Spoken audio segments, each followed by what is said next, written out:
So you've made an front-end submission form and it doesn't work. The most common problems are, for example, the post ID. Uh, when they have a new form submission, then it must be on the post ID and the current post ID. Now, but when you are going to the post submission actions, and of course it must be insert and update post, then what you see by the post ID, it's not filled in. While when they want to edit the post and they want to customize the post and then upload it, then it must be post ID will update the post. So when they have posted for the first time, then you must leave this blank. And another thing that can go wrong with the forms is that they won't uploading the pictures. The first thing that you have to do is go to the PHP, and then you make sure that the maximal upload size is enough. Is for example 60 M. But when you're using a plugin like Short Pixel that will optimize the pictures that they uploaded, then of course you can allow them to upload bigger files. So what most of the people are doing, they are just going to their computer and they're going to upload a file that is very big, and you don't want that because it gives some problems on your website because it's too large. Well, then you have to use a compromise like short pixels, and then you have to compromise it within the WordPress environment itself. So they get very frustrated if they can upload the file. So make it just well, a crazy size that they can upload, and then they're good to go. And of course, you have to allow the JPEG, the GIF, and the PGN. That is the most common pictures that they are using. And yeah, that was it for the form builder. If you can see here, this is the feature image, and when you are going here to the what you see is what you get fields. So this is the comments, the default comments, and this is the default title from WordPress itself. So those three, this one, and the feature image, they are from WordPress itself. Now that is a little bit different than all the other posts where you have to embed the metas and the form field names. So this is the form field name, but with the original title and description from WordPress and the feature image, then you don't have to fill that in. So what you have to do then is, of course, going to after submission, you see those fields, the title and the description. You go to the title. This is the post title, so you have to choose for the post title, and this is the post contents. So the post contents, and the picture was the feature image, so the post thumbnail. So that is a little bit different between all those other fields. There are the default fields. And the post type, of course, you must choose the post type that you have made, the custom post type. So when you're going here, then you can see that I've made the post type, and here there are the post types, and this is the post type that I've used. So then I have to activate it as well.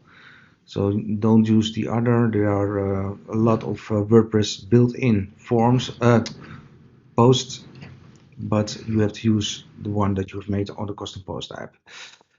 And of course, when you're using a taxonomy, then uh, that it must be a post taxonomy. This must be a meta. So when you're going here, then you have to use for terms. Excuse me, it must be a term. So then you have to choose for term, and then you have to choose for the taxonomy that you have made. But otherwise, it's always the post meta. So we have to cancel it. Now, of course, there are a lot of options that you can use with the form builder. For example, if we are going to edit it again, then you can see that for the post, when you use the feature image, then you can use the allow maximal uploads to 1, but you can also make it 10. So they can use 10 photos, and when you have a slider or something like that, then it can be a number of 10 or 5. It's all up to you. But when it's a feature image, then you have to choose for 1. And when you go to the advanced section, then you can search for who is it visible, but I'm not going to discover it now. And the limit form response, you can also limit the how many forms they are able to upload. So if it's 1, then they only can upload 1, and you can choose images. So you have already uploaded 1, it's not allowed to use 2. And of course you can also enable the preset settings, but all those options are only available when you are toggle them on or install the plugin. So when you go into the plugins, then you can see that you can only use that when you have installed it. So post expiration periods, it's a plugin. Yeah, and limit form responses is a plugin. So you have to use all those plugins when you want to use those options. And I think that is not, no, it's not by the form builder. I'm so sorry. Let's see if I can show you quick how it works. So we go into the Crocoblock and to settings. It's not the settings. Integrations and widgets and extensions. Then you can see here that you can enable or disable all the extensions that you need or that you don't need. Now I recommend you that you toggle all the extensions that you don't need, toggle them off, because they will take a lot of space. And this is only when you have installed the plugin for the widgets. So you won't see that when you didn't install that particular plugin. And if you go into the general settings, then you can also use the Kava theme. Now, the Kava theme, when you're using the Elementor free version, then you have to use the Kava theme, because otherwise dynamic functions won't work. And when you go to Jet Elements and the widgets and extensions, we already did that. When you go to update and install, when you are installing a particular plugin, then you have to also activate it.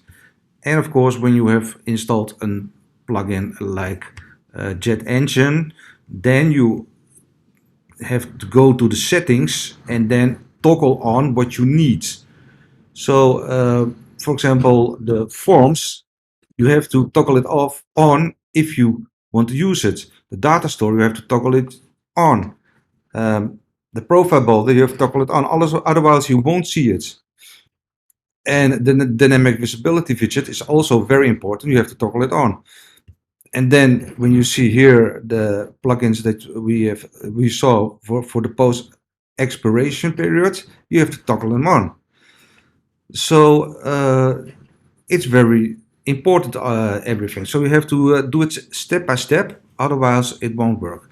Now, when you saw that we have used the form in the Gutenberg version, and when you go into the post types, then you can see that we have the post type, and by the advanced settings, I have enabled the title, the editor, the terminal, and the custom fields. Now, the title, the editor, and the terminals, that was the default WordPress in the form that you saw.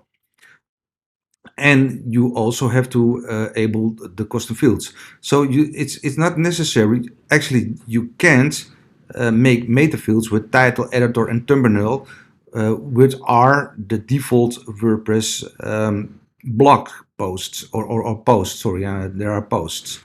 So this one you have to select in here, and then you have to activate it. And don't forget the custom fields. They're very important as well. So this one, when you see here, this is the default WordPress thumbnail, and the title, it's here, and the um, custom fields, or the editor, sorry. So those are very important. When you want to use them, then you have to toggle them on. And why are they important? Well, if you're using other plugins, and you have, for example, a slider, a plugin that uses dynamic content for sliders, then they only work when you have the original title and editor from WordPress. So when you didn't install that, for example, the paragraphs, you have another plugin that you want to use, and that plugin enables you to customize, for example, beautiful paragraphs, and you won't see it. Well, that is because that particular plugin used the default title and editor and thumbnail from WordPress itself.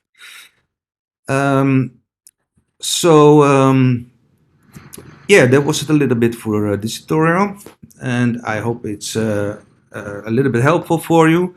And the only thing that I want to mention is that when you are going to the forms, and I told you by the form ID, when you have a new post, then with the submissions, don't get confused. This is the other form builder that we showed you in here, but it's basically the same thing. The post ID here, when you are using it in the current post ID, and when they want to upload the post, so what they want, they have post something and they want to edit that post, then it's a little bit different, because after the form submissions, it must be, of course, the post type that you have made it. When you see here, there is nothing selected, but when you go into the form builder, so this is not selected. Insert, update post, nothing is selected here. You see? But when you go into the form builder, to the forms, and they want to edit a post,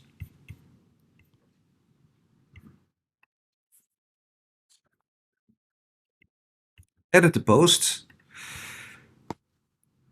when you go in here, then it's a little bit different, because then it's ID will update post. So that is a very big, very important. And of course, this is also important that you choose the post type. But when you're not doing that and they submit the post for the first time, then you will be creating another paragraph, another page. You get very strange things. So keep in mind that you watch this carefully and do it just the way it should be. That was it. Bye.